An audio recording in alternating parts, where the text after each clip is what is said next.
I didn't expect much when I first moved into the new apartment. Honestly, I was just relieved to get out of my parents' house after graduating college. It was a two-bedroom place, decent enough for the rent, and I found it through one of those last-minute roommate apps. His name was Jordan. That's all I knew. The day I moved in, he wasn't even there. Just a note on the fridge in slightly messy handwriting. Hey, had to work. Your room's on the left. We'll grab a drink soon. Deas, J. I laughed to myself. Cool. Mysterious. Vague. My room was small but clean. Wood floors, high ceilings, big window that overlooked the street. I set up my bed, plugged in my charger, and crashed. I was halfway into a nap when I heard the front door click open. Hey, came a voice from the kitchen. I sat up, rubbed my eyes, and stepped out. And there he was, Jordan. He was taller than I expected, maybe 6'1", with messy dark hair and tan skin like he lived outside. His arms were toned in that casual, naturally fit kind of way. The white t-shirt clung to his chest in a way that immediately screamed, "Danger!" "Hey," I said, trying to sound normal. He looked up from the groceries he was unloading and gave me a lazy grin. "You must be Adam." "Yeah, you must be Jordan." Guilty. That was it. No awkward tension, no big moment. Just two guys figuring it out. Over the next few weeks, we fell into a rhythm. Jordan worked weird shifts. He was a paramedic, which explained his odd hours and permanent coffee breath. He'd be gone before I woke up some days, or walk in past midnight, exhausted, but always polite. We got along better than I expected. Maybe too well. He was the kind of roommate who made a second cup of coffee just in case I wanted one. The kind who'd text me from the living room, order food, the kind who'd sit just a little too close during a movie and not think anything of it. But I did. I kept telling myself he was just being friendly, one of those laid-back straight guys who didn't worry about things like personal space. He'd slap my back when I made a dumb joke, or grab my arm to show me a meme on his phone. Stuff that meant nothing, except it didn't feel like nothing. One night, after a housewarming party a few doors down, everything shifted. He wasn't drunk, just loose, mellow. I was buzzed enough to feel warm and relaxed. We walked back together, too close, shoulder to shoulder. As we stepped inside, I turned to say something. Just a joke, I think. But he was right there. Close. Really close. His eyes locked on mine, like he was about to say something and changed his mind. I should have laughed it off, should have backed away. Instead, I just said, "What?" And he said, "Nothing." But he didn't move, and neither did I. Then he laughed, shook his head, and walked off to the kitchen. I stood there like an idiot, heart hammering, wondering what the hell that had been. That night, I couldn't sleep. At 3 a.m., I heard his door open, then the fridge, then the soft murmur of the TV. I cracked my bedroom door. There he was, sitting on the couch under a blanket, Netflix open, not watching anything. "You good?" I asked, voice low. He turned to me and smiled. That same crooked smile. Couldn't sleep. I hesitated. "Mind if I join?" He patted the couch cushion beside him. Without saying a word, I walked over and sat down. The couch was smaller than I remembered. Or maybe it just felt that way because of how close we were sitting. Not touching, but almost. Just enough that I could feel the warmth of him next to me. The TV screen glowed in the dark living room, muted background noise, playing some forgettable late-night comedy. We didn't talk for a while. I sat with my knees pulled up, arms crossed over my chest, not really watching the screen. I could feel his eyes flick toward me now and then, like he wanted to say something but wasn't sure how to start. Finally, I broke the silence. "You always get insomnia. Or is this new?" Jordan gave a half smile. "Comes and goes. Sometimes after a shift it's hard to shut off my brain, you know." I nodded. "Makes sense." He leaned back and sighed, resting his head on the top of the couch. "Some nights I feel too wired to sleep. Other nights I feel like if I stop moving, I'll just..." He trailed off. I waited. "You'll what?" He looked at me, and for a second it felt like he was looking through me. "Fall apart, maybe." I didn't know what to say to that. But I didn't look away either. Jordan let out a breath, like he regretted saying it. Sorry, that sounded way more dramatic out loud. No, it didn't, I said. I get it. He smiled, a little softer this time. I keep forgetting you're not just some random dude I live with. Thanks, I said with a smirk. You're not terrible yourself. That earned a low chuckle from him. He leaned forward, elbows on his knees now, head turned toward me. You ever feel like you're living next to someone but still don't know a damn thing about them? I raised an eyebrow. You talking about me? Maybe, he shrugged. You're a quiet guy, kinda hard to read. I looked down at my hands, then back at him. You ever tried asking? Jordan's eyes lingered on mine for a beat too long. Maybe I'm asking now. Silence again. But this time it was heavy, full of everything we weren't saying. I felt my heart thudding against my ribs. The tension between us wasn't subtle anymore. It was loud, buzzing under my skin. Every part of me was hyper-aware of his presence, of how close we were, of how easy it would be to lean in just a little more. Instead, I stood up. I'm getting water, I said, barely recognizing my own voice. In the kitchen, I gripped the edge of the counter, willing my breathing to slow down. I didn't know what was happening. I didn't know what I wanted to happen. Footsteps behind me. Adam, Jordan said softly.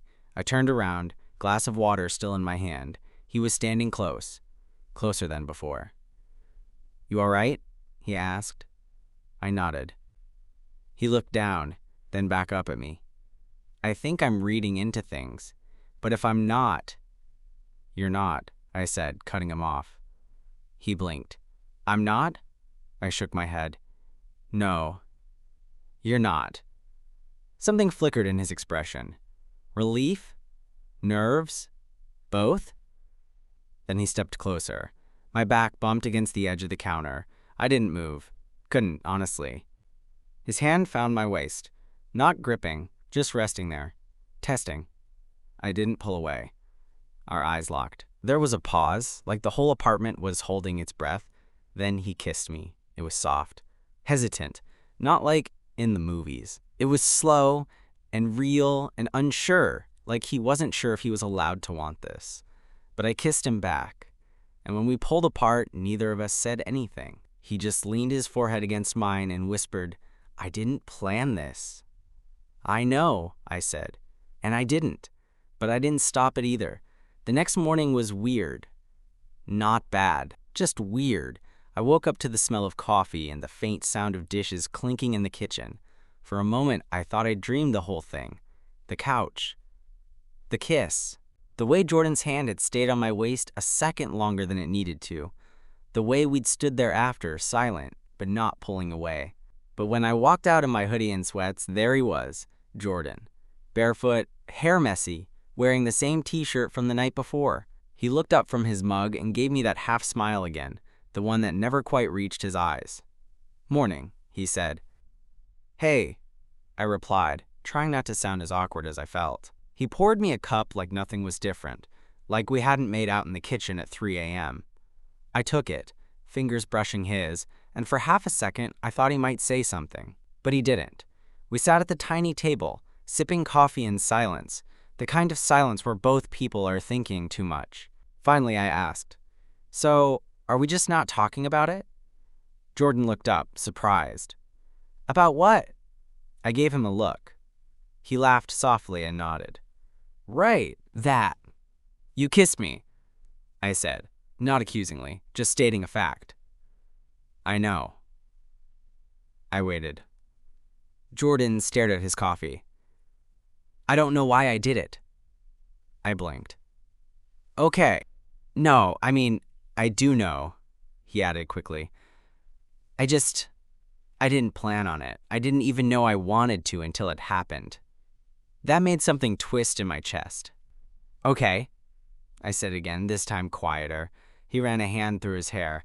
I've never done anything like that before. With a guy. I nodded slowly. You don't have to explain yourself.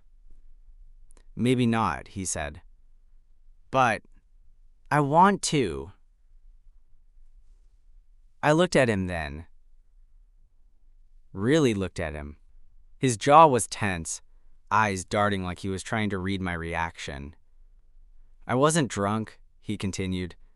Just tired and honest. Too honest, maybe.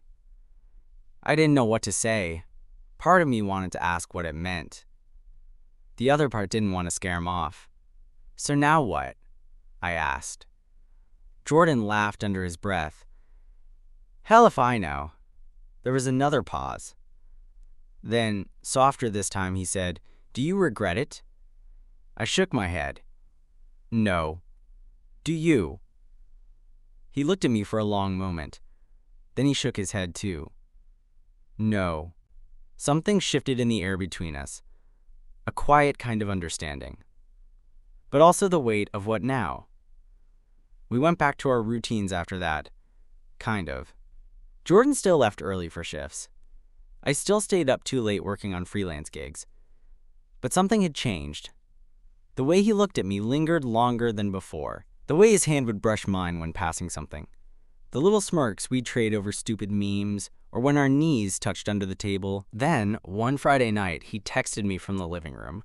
I was holed up in my room editing photos. Jordan, you hungry? Me, starving. Why? Jordan, come out. I made something. I walked into the kitchen expecting pasta or frozen pizza. Instead, there were tacos, like actual, real tacos. Hand-chopped cilantro, fresh lime wedges, warm tortillas wrapped in foil. You made these? I asked, eyebrows raised. He shrugged like it was nothing. Had a day off. Figured I'd try something different. I grinned. You're showing off, he smirked. Maybe. We sat at the table again, eating quietly, but it didn't feel heavy this time. Just normal. Comfortable. Halfway through his second taco, Jordan said, You're the only person I've ever done this for. I paused mid-bite. Tacos? He laughed. No. This. Sitting across from someone and wondering what the hell comes next.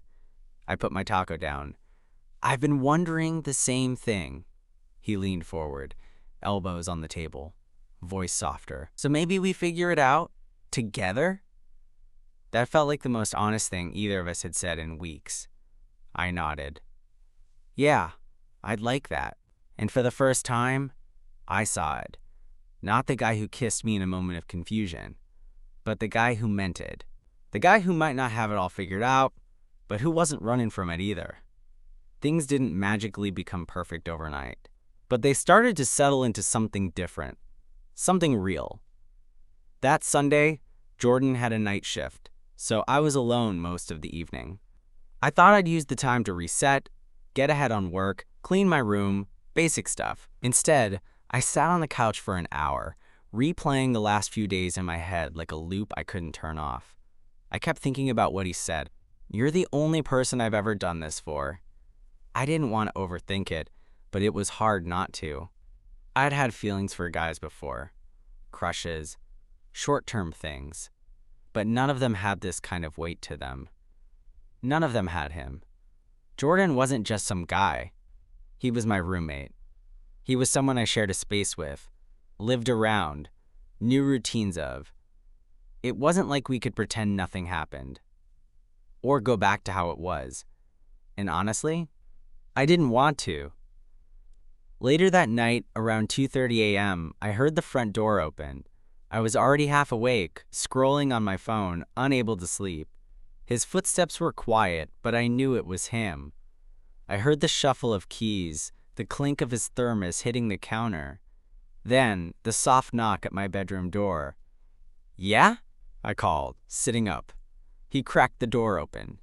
Still in uniform, navy blue, a little rumpled stethoscope peeking out of his pocket. Hey, he said. Didn't mean to wake you. You didn't, I said, rubbing my eyes. I was up. Jordan leaned on the doorframe. Shift sucked.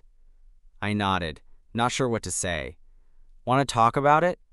He hesitated, then stepped inside. Nah. Just didn't want to go to bed yet. I moved over, patting the space beside me. He sat without a word, the bed dipping under his weight. For a while, neither of us spoke. He just sat there, breathing slowly, his shoulders heavy like the weight of the whole city was still on them. I watched his hands, big, steady, with tiny scratches on his knuckles. "You good?" I asked eventually. "Yeah," he said, then looked at me. "Better now." That hit harder than I expected. He reached over, almost unsure, and rested his hand on my thigh. Nothing dramatic, just contact. Something grounding. "I kept thinking about you tonight," he said quietly. I turned my body toward him. "Yeah?" He nodded. "All these calls, running around, people crying, people bleeding, and the only thing I wanted was to get home and see you." I swallowed hard, heart thudding in my chest. "I know I'm probably screwing this up," he added, saying it all wrong. "No," I said, cutting him off gently. "You're not." He looked at me like he didn't believe me, like he'd been bracing himself for rejection this whole time. I leaned in, rested my forehead against his. "I'm here," I whispered, "and I'm not going anywhere." Jordan let out a shaky breath. "I don't know what this is supposed to be. I've never done this with anyone." "We don't have to know," I said. "We can figure it out. At our own pace." He nodded against me. That night, we didn't kiss. We didn't have some dramatic, passionate moment. We just sat there, close, breathing in the silence. Eventually, he crawled under the covers with me, still in his t-shirt and boxers, smelling like hospital soap and exhaustion. He fell asleep with his arm around my waist, his face buried in the crook of my neck. And for the first time in weeks, I slept like I belonged somewhere. The next morning, I woke up to the sound of birds outside and the weight of Jordan's arm still draped over my waist. For a second, I didn't move. I just lay there, letting the moment sink in. His breath was warm against the back of my neck, slow and even. He was out cold. Probably needed the rest after whatever hell his shift had been. I looked down at his hand, resting on my stomach, thumb barely touching the hem of my shirt. It felt natural, comfortable, and a little terrifying. I stayed still for maybe 10 minutes, not wanting to break the spell. Eventually, I slid out from under his arm, careful not to wake him, and padded into the kitchen. The sun had barely come up, but I wasn't tired anymore. I brewed some coffee, made eggs, tried to keep my mind from spinning in circles. I knew what I was feeling. That part wasn't confusing. What was confusing was how fast it was all happening. 2 weeks ago, we were just roommates. Now I was making breakfast for the guy who fell asleep wrapped around me. I just started plating the eggs when I heard his voice behind me. "You always this domestic?" he asked, sleep in his voice. I turned. He looked rough. Hair a mess, eyes puffy, shirt wrinkled, but somehow still stupidly hot. "Only when my roommate crawls into bed with me at 3 a.m., he smirked, stepping into the kitchen. "Fair."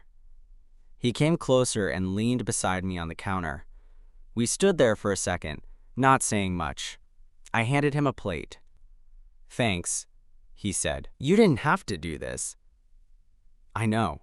He paused, like he was debating something, then added, "But I'm glad you did." We sat at the table and ate in near silence, but it wasn't awkward. It was quiet in a way that felt safe. After breakfast, I stood to start cleaning up, but Jordan stopped me with a hand on my wrist. "I need to ask you something," he said. "Okay." He looked nervous, like he was bracing for impact. "Are we doing this?" I blinked.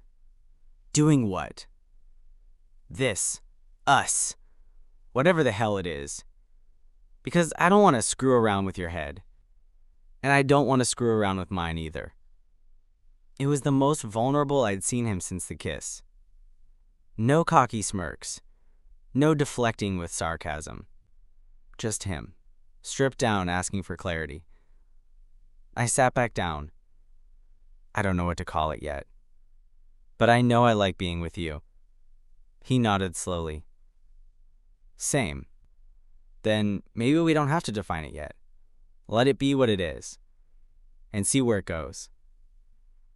Jordan exhaled, visibly relaxing. I'd like that.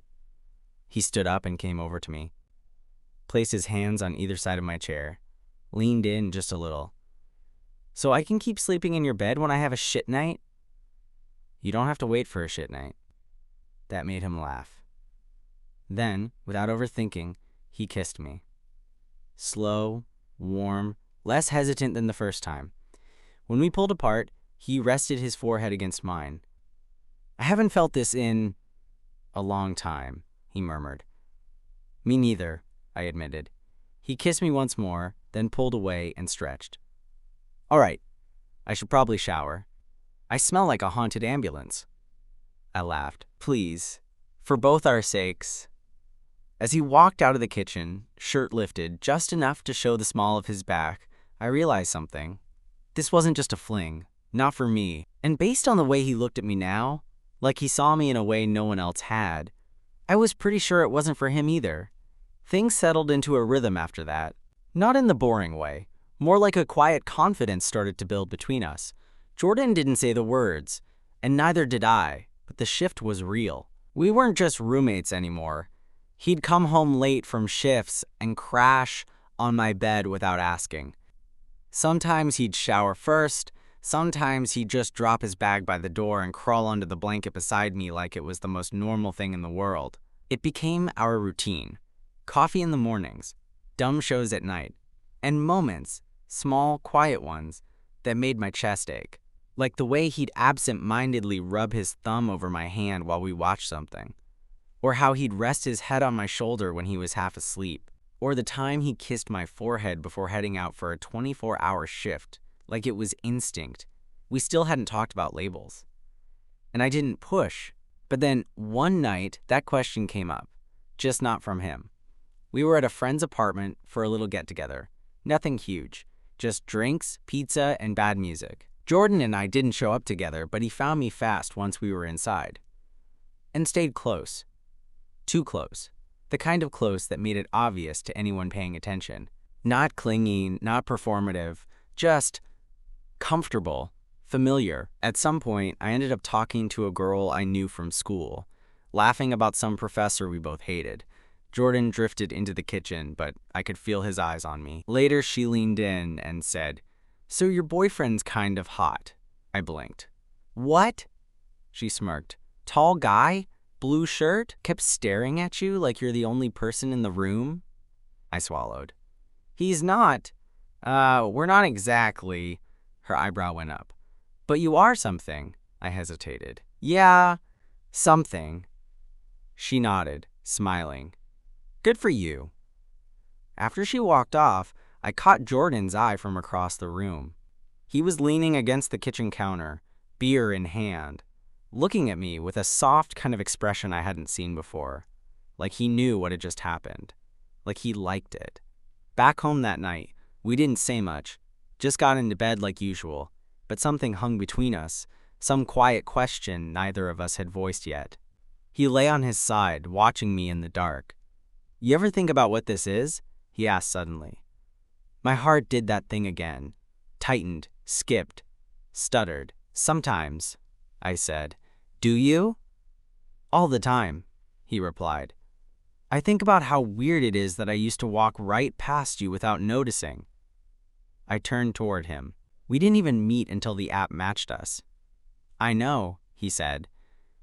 "Still feels like I should have known, like you were supposed to be. Someone." I didn't speak. I couldn't. That lump in the throat thing was back. He reached for me under the covers, hand warm against my chest. "I don't know what the hell I'm doing," he whispered, "but I want to keep doing it with you." I let out a shaky breath. "Yeah?" He nodded. "Yeah."